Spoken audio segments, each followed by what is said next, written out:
From the New York Times, it's The Headlines. I'm Tracy Mumford. Today's Tuesday, February 3rd. Here's what we're covering.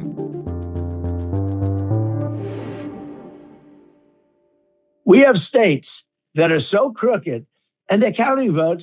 We have states that I won that show I didn't win. Now you're going to see President Trump is stepping up his rhetoric around American elections, saying in an interview yesterday that they should be overhauled and that the Republican Party should, quote, nationalize voting. The Republicans should say, we want to take over. We should take over the voting in at least 15 places. Trump's call for a political party to seize control of voting mechanisms is at odds with the Constitution, which says that elections are primarily run by the states. The president has repeatedly said that changes in the election system are needed, pointing to debunked claims about his defeat in 2020. Citing those claims, his administration has been taking a number of steps to exert more control over American elections.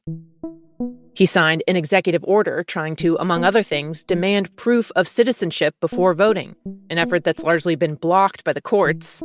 And the Justice Department has been demanding that numerous states turn over their full voter rolls, containing personal and private information.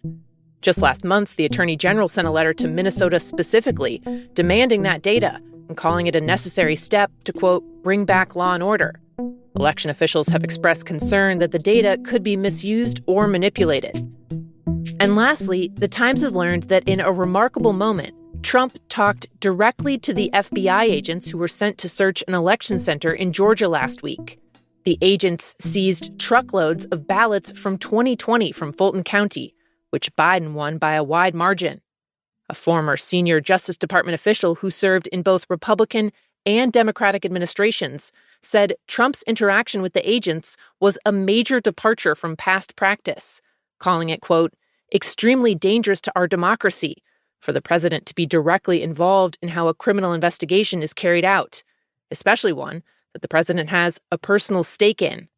In response to questions, a White House spokesman said, President Trump pledged to secure America's elections, and he has tasked the most talented team of patriots to do just that.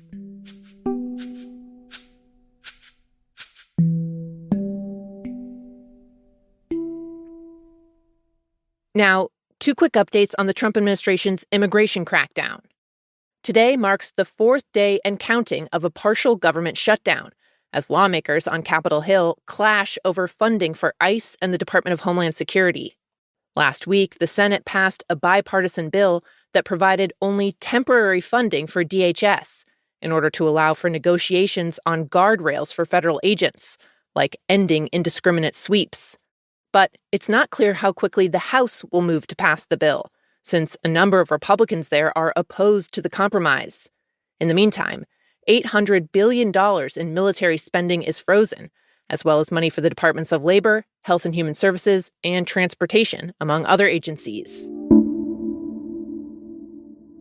And hundreds of thousands of immigrants from Haiti have been given a temporary reprieve after a federal judge hit pause on the administration's effort to end their legal protection. Many Haitians have been allowed to live and work in the U.S. under what's known as TPS, temporary protected status, due to a humanitarian crisis and widespread unrest in their country. The Trump administration, however, had moved to end those protections, arguing that keeping Haitians in the U.S. wasn't in the national interest.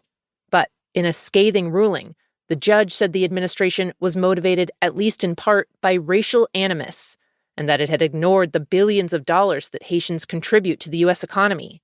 Notably, Haitians play a crucial role in America's healthcare system, working in large numbers in hospitals, clinics, and nursing homes. The head of one senior care center in Boca Raton, Florida, for example, said she would have to let go of 30 Haitian employees if their status changed. Haitians are not the only group of TPS holders the administration has targeted. In the past month or so, federal judges have blocked the government from ending TPS status for people from Honduras, Nepal, Nicaragua, and South Sudan. The administration has signaled it will appeal all of those rulings.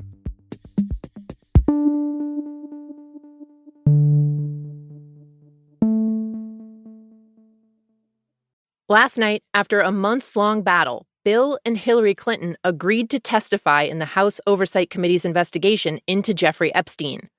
The Clintons had been facing the threat of criminal contempt charges if they refused, a push that had been supported by Republicans and a handful of Democrats.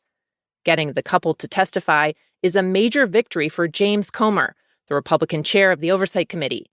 He has tried to shift the focus of his panel's Epstein investigation away from President Trump and his administration's handling of the matter and toward prominent Democrats who also had ties to the convicted sex offender.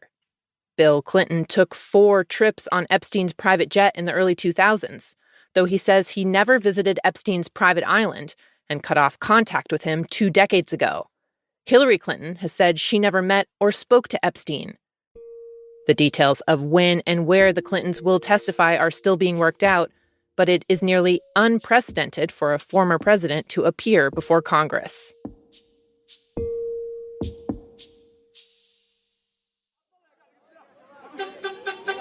In Gaza yesterday, the border crossing into Egypt reopened after being largely closed since the spring of 2024. The hope is that it can be a lifeline for people who need to be evacuated for medical care. But it had a faltering start. Only a small number of Palestinians appeared to get clearance to leave yesterday.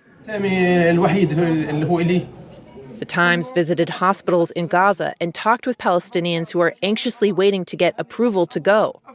One father said he was nervous that his son, who has acute liver failure, wouldn't get out in time. The reopening is also letting a limited number of Gazans who fled earlier in the war return home for the first time. And eventually, humanitarian groups hope the crossing can be used to move truckloads of aid into the territory. For now, that is not allowed.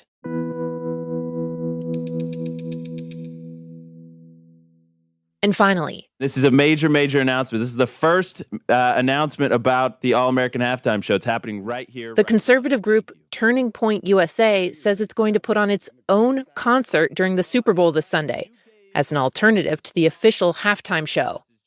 Bad Bunny, who has been a very vocal critic of the Trump administration, is the NFL's headliner. But Turning Point has chosen Kid Rock. What we're going to do is go out there and just try to play some great music for people who love this country. It's that simple. Kid Rock has played at political events for President Trump in the past. He joined in for the announcement, during which he accused the crowd at the Grammys, where Bad Bunny just won Album of the Year, of having a woke mind virus. Turning Point USA plans to stream its concert at the same time as the halftime show, which is generally the world's most viewed concert every year. More than 130 million people tuned in last year. Those are the headlines. I'm Tracy Mumford.